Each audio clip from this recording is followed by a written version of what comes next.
Europe 1, 7h57, Thomas Soto. Encore un beau dimanche électoral pour l'extrême droite avec 13% des voix. Elle a réalisé un score historique en Suède à l'occasion des législatives. En Allemagne, il y a aussi eu des élections régionales, cette fois dans 2 Länder.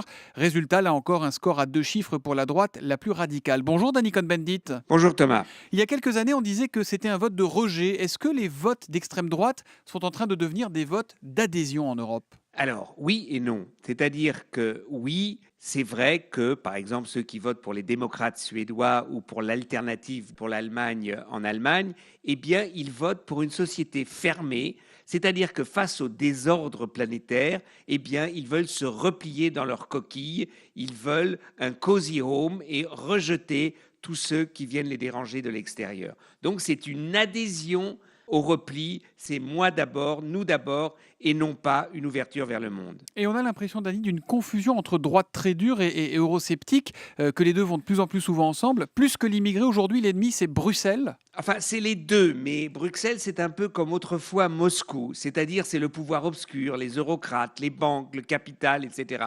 Et le nationalisme social-libéral conservateur est quelque chose de très important. Par exemple, vous prenez les démocrates suédois. 9 fois sur 10, ils ont voté avec le gouvernement de droite. Ce n'est que sur l'émigration et l'Europe qu'ils se sont refusés à ce gouvernement. Ils sont des libéraux sociaux nationalistes. Et ça, évidemment, Bruxelles est un chiffon rouge. Le rôle un peu d'épouvantail, évidemment. Dany, les responsables de cette montée de l'extrême droite, ce sont aussi les dirigeants classiques de droite, de gauche qui sont aux manettes. Qu'est-ce qu'ils peuvent, qu'est-ce qu'ils doivent faire maintenant ?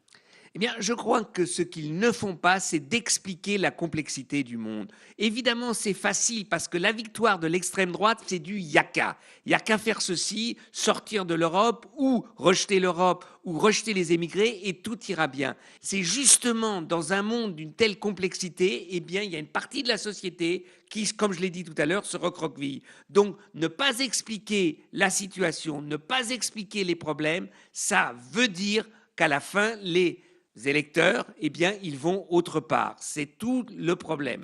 L'humeur de Dany, c'est tous les jours à 8h-5 sur Europe 1. Et donc, il faut faire de la pédagogie, nous dit Danny Cohn-Bendit ce matin. À demain, Dany. À demain, Thomas. Bonne journée.